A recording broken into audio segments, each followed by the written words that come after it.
कभी कभी मैं सोचता हूँ उन लोगों के बारे में जिनकी कहानियां हम सुनते हैं, जिन्होंने कोई भयानक बीमारी झेली या अपना सब कुछ खो दिया, और हैरानी होती है कि वो न सिर्फ उस मुश्किल से बाहर आते हैं, बल्कि कई बार तो पहले से भी ज्यादा मजबूत होकर निकलते हैं। हाँ, ज्यादा सुलझे हुए।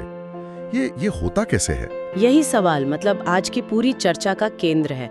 और ये सिर्फ बड़ी बड़ी त्रासदियों की बात नहीं है। अच्छा। जिंदगी के छोटे मोटे बदलाव भी तो होते हैं, जैसे पहली बार घर छोड़कर हॉस्टल जाना या सालों बाद करियर बदलना। इनमें भी एक तरह का संघर्ष होता है। बिल्कुल। तो आज हमारे पास जो साइकोलॉजी से जुड़े सोर्सेज हैं, हम उनमें जरा गहराई में उतरेंगे और इसी कॉन्सेप्ट को समझने की कोशिश करेंगे, जिसे मानसिक दृढ़ता या जुझारूपन, रेजिलियंस। हमारा मिशन ये समझना है कि ये सिर्फ मजबूत या टफ होने से कितना अलग है, कितना ज्यादा गहरा है। और जैसा कि हमारे सोर्सेज बताते हैं, इसमें कुछ ऐसी बातें हैं जो शायद हमें चौंका भी दें। हाँ, जैसे वो एक कॉन्सेप्ट है साधारण जादू का। जी, ऑर्डिनरी मैजिक। और हम ये भी देखेंगे कि कैसे कोई इंसान अपने काम में तो एक चट्टान की तरह मजबूत हो सकता है, पर अपनी निजी जिंदगी में पूरी तरह बिखरा हुआ हो। बिल्कुल। चलिए तो फिर यहीं से शुरू करते हैं। ये जो जुझारूपन का आइडिया है, क्या साइकोलॉजी में हमेशा से इस पर इतना ध्यान था? मुझे तो लगता है कि ज्यादातर बातें बीमारियों और समस्याओं के बारे में होती थी। आपका अंदाजा एकदम सही है। कई दशकों तक मनोविज्ञान की दुनिया एक तरह के डिफिशिट बेस्ड अप्रोच पर ही चलती थी। मतलब फोकस इस पर था कि इंसान में क्या गलत है। बिल्कुल।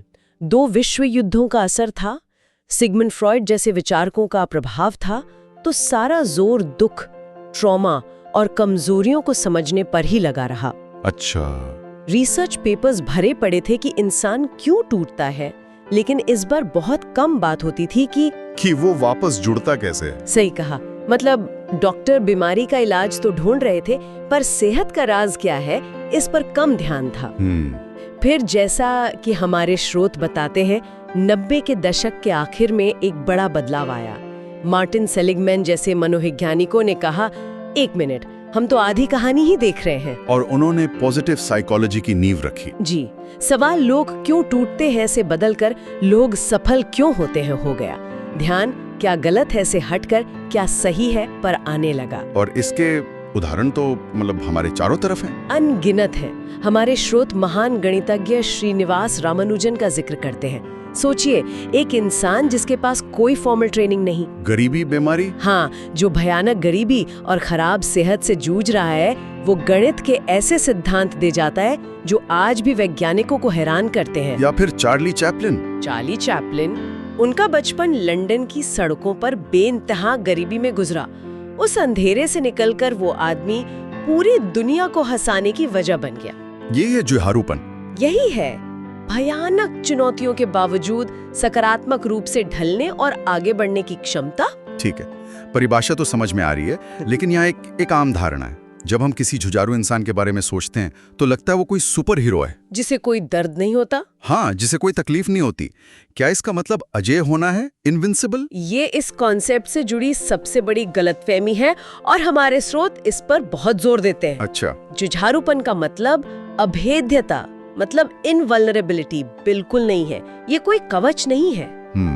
दृढ़ लोग भी गुस्सा, डर, दुख और लाचारी सब महसूस करते हैं, वो भी टूटते हैं। फर्क ये है कि वो उन भावनाओं को अपने ऊपर हावी नहीं होने देते। बिल्कुल, वो उस दर्द को स्वीकार करते हैं और फिर उससे बाहर निकलने का रास्ता खोजते हैं। एक मिनट, मुझे यहाँ एक सवाल है। हम आमतौर पे कोप करना और जुझारू होना, इन दोनों शब्दों का इस्तेमाल एक ही तरह से कर लेते हैं। हाँ, कर लेते हैं। लेकिन क्या इनमें कोई मनोवैज्ञानिक अंतर है? ये बहुत जरूरी अंतर है। कोपिंग एक बहुत व्यापक शब्द है। ये सकारात्मक भी हो सकता है और नकारात्मक भी। नकारात्मक कैसे? मिसाल के तौर पर कोई व्यक्ति मुश्किल सच्चाई से मुंह मोड़कर उसे अनदेखा करके भी तो कोप कर सकता है। डिनायल में जाकर। हाँ, डिनायल में, जो थोड़े समय के लिए शायद काम कर जाए पर लंबे समय में नुकसानदेह है। लेकिन जुझारूपन हमेशा एक स्वस्थ, सकारात्मक और आगे की ओर देखने वाली प्रक्रिया है। जी। और इसी से जुड़ा एक और आइडिया है कि पहले इसे वापस उछलना, मतलब बाउंसिंग बैक कहते थे। हाँ, जैसे गेंद को दबाओ तो वो वापस अपने पुराने शेप में आ जाती है। ये शुरुआती समझ थी। लेकिन अब विशेषज्ञ कहते हैं कि ये अधूरा है। बिल्कुल, ज्यादा सटीक शब्द है आगे उछलना, बाउंसिंग फॉरवर्ड। आगे उछलना, ये सुनने में तो बहुत अच्छा लगता है, लेकिन क्या ये हर किसी के लिए मुमकिन है? कई बार किसी बड़ी मुश्किल के बाद लोग सिर्फ पहले जैसा हो जाना ही वही बहुत बड़ी जीत मानते हैं। हाँ, तो क्या ये आगे उछलने का विचार उन पर और ज्यादा दबाव नहीं डालता? आपका सवाल बहुत वाजिब है, और इसका मतलब ये बिल्कुल नहीं है कि हर त्रासदी को एक सीखने के अवसर में बदलना ही है। कई बार सिर्फ सरवाइव कर जाना, सिर्फ अपनी पुरानी स्थिति में लौट आना ही बहुत बड़ी उपलब्धि होती है। आगे उछलना का विचार सिर्फ ये बताता है कि मुश्किल अनुभव हमें बदलने की क्षमता रखते हैं। हम चाहें या ना चाहें, वो हम पर एक निशान छोड़ जाते हैं, और कई बार उस प्रक्रिया में हम ऐसी समझ विकसित कर लेते हैं जो हमारे पास पहले नहीं थी। तो ये एक दबाव नहीं बल्कि एक संभावना है। बिल्कुल, एक संभावना। ठीक है, ये नजरिया ऐसे बेहतर बनाता है। तो इस विषय पर रिसर्च की कहानी क्या रही है? मतलब ये समझ वक्त के साथ बदली है? हाँ बिल्कुल। स्रोत बताते हैं कि इस पर हुई रिसर्च को हम 4 बड़ी लहरों या 4 वेव्स में देख सकते हैं। 4 लहरें, अच्छा। पहली क्या थी? पहली लहर में सारा फोकस व्यक्ति के अंदर था। रिसर्चर्स ये पता लगाने की कोशिश कर रहे थे कि दृढ़ लोगों में ऐसी कौन सी खासियत होती है। जैसे? उन्होंने पाया कि आत्म प्रभावकारिता यानी खुद की काबिलियत पर यकीन और आशावाद जैसे गुण बहुत अहम थे। अच्छा, तो पहले लगा कि ये सब कुछ इंसान के अंदर की बात है। हाँ, लेकिन फिर आई दूसरी लहर जिसने इस सोच को बदला। ओके।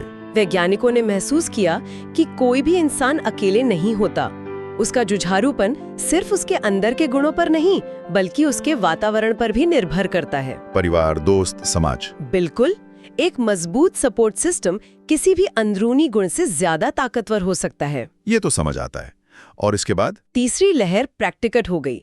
सवाल ये था कि अगर हमें पता है कि ये क्या है, तो क्या हम इसे लोगों में विकसित कर सकते हैं? इंटरवेंशन। हाँ, यहीं से इंटरवेंशन प्रोग्राम्स की शुरुआत हुई। स्कूलों में, सेना में लोगों को जुझारूपन सिखाने के तरीके खोजे जाने लगे। और चौथी लहर जो आज चल रही है? चौथी लहर सबसे ज्यादा जटिल और दिलचस्प है। अब हम इसे कई स्तरों पर एक साथ समझ रहे हैं। कई स्तरों पर? हाँ।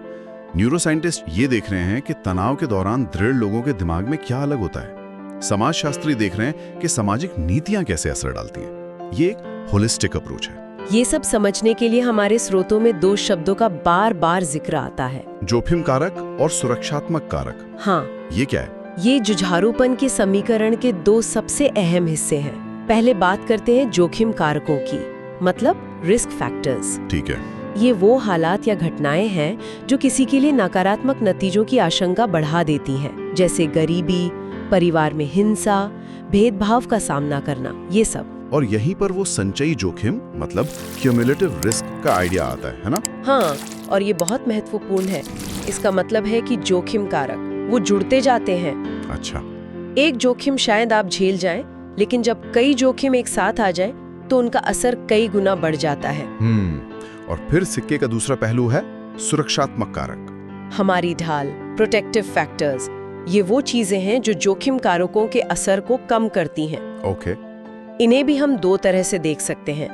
एक होते हैं आंतरिक कारक जो हमारे अंदर होते हैं, जैसे अच्छा आत्मसम्मान, समस्या को सुलझाने का कौशल। और दूसरे होते हैं बाहरी कारक। हाँ, जो हमें बाहर से मिलते हैं, और ये अक्सर ज्यादा ताकतवर होते हैं।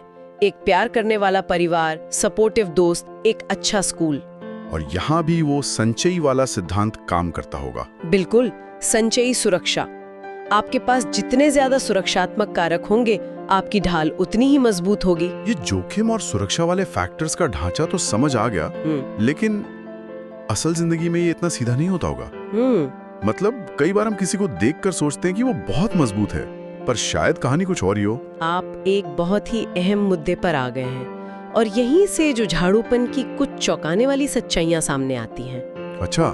पहली बात जो हमारे स्रोत बताते हैं वो ये है कि जुझारूपन क्षेत्र विशिष्ट होता है, डोमेन स्पेसिफिक। इसका क्या मतलब हुआ? इसका मतलब है कि कोई व्यक्ति जिंदगी के एक हिस्से में बहुत दृढ़ हो सकता है, लेकिन दूसरे में नहीं। कोई उदाहरण? जैसे एक सर्जन जो ऑपरेशन थिएटर में भयानक दबाव के बीच भी शांत रहता है, हो सकता है कि घर आकर अपने बच्चे की किसी छोटी सी बात पर आपा खो बैठता हो। या एक बहुत सफल सीईओ जो अपनी कंपनी को हर मुश्किल से निकाल लेता है। हो सकता है अपनी निजी रिश्तों में बिल्कुल असफल हो, हम अक्सर ये गलती करते हैं कि किसी को एक जगह सफल देखकर मान लेते हैं कि वो हर जगह मजबूत होगा।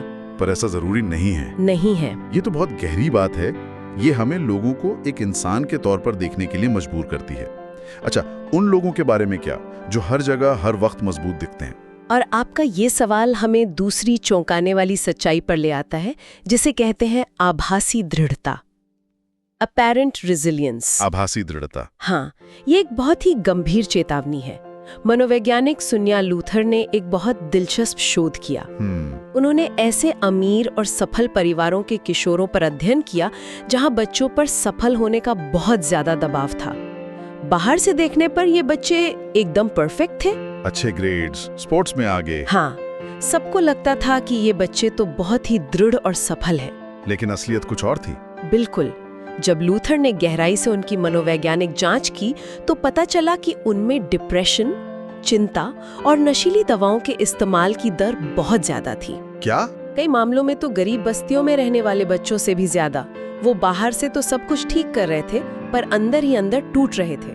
इसी को आभासी दृढ़ता कहा गया। जी, ये हमें सिखाता है कि सफलता और जुझारूपन एक ही चीज नहीं है। ये तो डराने वाली बात है कि कोई इतना अकेला और चुपचाप तकलीफ में हो सकता है। ये जुझारूपन को एक बहुत मुश्किल चीज की तरह दिखाता है। क्या हमारे स्रोतों में कोई ज्यादा उम्मीद जगाने वाली बात भी है? हाँ, बिल्कुल है। और वो हमें इस चर्चा के सबसे खूबसूरत कॉन्सेप्ट पर ले जाती है, साधारण जादू, ऑर्डिनरी मैजिक। जी, ये विचार मनोवैज्ञानिक एन मैस्टन ने दिया है। उनका कहना है कि दशकों तक हम जुझारूपन को किसी असाधारण, किसी सुपर हीरो वाले गुण की तरह देखते रहे जो सिर्फ कुछ चुनिंदा लोगों में होता है। हाँ, लेकिन उनका शोध बताता है कि ये सच नहीं है। तो फिर सच क्या है? सच ये है कि जुझारूपन कोई सुपर पावर नहीं है। यह एक बहुत ही साधारण मानवीय क्षमता है जो हम सब में है। हाँ, जो हमारे विकास के सिस्टम में पहले से मौजूद है और ये रोजमर्रा की बहुत ही सामान्य चीजों से पैदा होती है। जैसे कि एक मुश्किल में पड़े बच्चे के लिए उसके माता पिता का प्यार और भरोसा, एक भटका हुआ महसूस करे किशोर के लिए एक ऐसा शिक्षक जो उसमें यकीन दिखाता है, एक अकेला महसूस करे इंसान के लिए एक दोस्त जो बस उसकी बात सुन ले। ये सब तो बहुत साधारण चीजें है ना? लेकिन जब ये सही वक्त पर किसी जरूरतमंद को मिलती है तो उनका जो नतीजा होता है वो जादुई लगता है। अच्छा। वो इंसान उन हालात से उभर जाता है जहां उससे टूटने की उम्मीद की जाती है। इसलिए मैस्टन कहती हैं, प्रक्रिया साधारण है पर परिणाम जादुई है।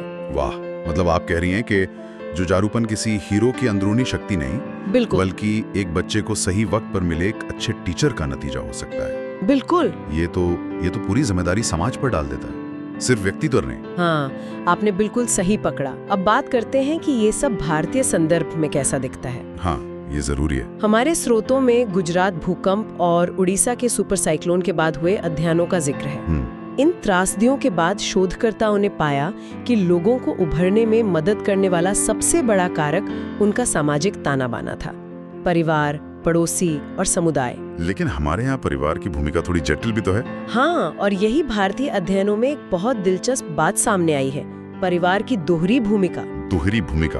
एक तरफ परिवार आपका सबसे बड़ा सहारा, सबसे बड़ा सुरक्षात्मक कारक हो सकता है, लेकिन दूसरी तरफ वही परिवार कभी-कभी सामाजिक अपेक्षाओं का दबाव बनाकर एक बड़ा जोखिम कारक भी बन सकता है। बिल्कुल। करियर, शादी, इन सब को लेकर जो दबाव बनता है वो भी एक तरह का तनाव ही है। ये तो हर किसी ने महसूस किया होगा। क्या कोई और अनूठा भारतीय दृष्टिकोण भी है? आता है। हमारे दर्शन में त्रिगुण की अवधारणा है, सत्व, रजस और तमस। हाँ। कुछ विद्वानों ने जुझारूपन की तुलना सत्व गुण से की है, जिसका अर्थ है संतुलन, स्पष्टता, शांति। उनका मानना है कि जैसे हम ध्यान से सत्व गुण को बढ़ा सकते हैं, वैसे ही हम जुझारूपन को भी विकसित कर सकते हैं। ये तो मनोविज्ञान को आध्यात्मिकता से जोड़ने का एक खूबसूरत तरीका है ना? तो इस पूरी गहरी बातचीत का निचोड़ क्या है, अगर हम आज की चर्चा को कुछ मुख्य बिंदुओं में समेटना चाहें? मेरे हिसाब से 3 मुख्य बातें हैं। पहली, जुझारूपन का मतलब पत्थर का बन जाना नहीं है। सही है। इसका मतलब है दर्द महसूस करने के बावजूद आगे बढ़ने का रास्ता खोजना। दूसरी बात, ये कोई स्थायी मेडल नहीं है जो आपको एक बार मिल गया तो हमेशा रहेगा। मतलब ये एक गतिशील प्रक्रिया है। हाँ, हो सकता है आप आज दृढ़ हो, पर कल किसी दूसरी चुनौती के लिए आपको ज्यादा मदद की जरूरत पड़े। और तीसरी और शायद सबसे जरूरी बात जो साधारण जादू वाले विचार से निकलती है, वो ये है कि जुझारूपन कोई दुर्लभ या जादुई चीज नहीं है। यह हम सब में मौजूद एक साधारण क्षमता है जिसे सही माहौल और सही सहारे से विकसित किया जा सकता है। बिल्कुल। और इसी से मुझे वो आखिरी विचार याद आता है जो हमारे सोर्सेज में है, बहुप्रणालीगत दृढ़ता, मल्टी सिस्टमिक रेजिलियंस। ये क्या? ये आज की सबसे आधुनिक और जरूरी समझ है। ये कहती है कि किसी इंसान को मुश्किलों से उबारने की सारी जिम्मेदारी सिर्फ उस अकेले इंसान की नहीं हो सकती। अच्छा। ये उसके आसपास के हर सिस्टम की साझा जिम्मेदारी है, उसके परिवार की, उसके स्कूल की, उसके समाज की और सरकार की भी। हमें सिर्फ व्यक्ति को ये नहीं कहना है कि तुम मजबूत बनो, हमें उन सिस्टम्स को भी मजबूत और सहायक बनाना है जिनमें वो व्यक्ति रहता है। एक मुरझाते हुए पौधे को सिर्फ ताकतवर बनने के लिए कहना काफी नहीं है, उसे अच्छी मिट्टी, पानी और धूप भी देनी पड़ती है। ये एक बहुत ही शक्तिशाली और जरूरी विचार है। तो जाते जाते हमारे श्रोताओं के लिए एक अंतिम विचार। हमारे स्रोत में कला आधारित शोध का जिक्र है, जहां लोग अपने अनुभवों को समझने के लिए नाटक या तस्वीरों का सहारा लेते हैं। जी। तो इसी से जुड़ा एक सवाल सोचने के लिए है, अगर किसी को अपनी या अपने समुदाय की दृढ़ता की कहानी कहनी हो तो वो किस रूप में होगी? अच्छा सवाल है। क्या वो एक कविता होगी, एक पेंटिंग या शायद एक गीत? और उस कहानी को बनाते हुए हम खुद अपने बारे में ऐसा क्या नया सीख सकते हैं जो शायद हमें पहले पता ही नहीं था?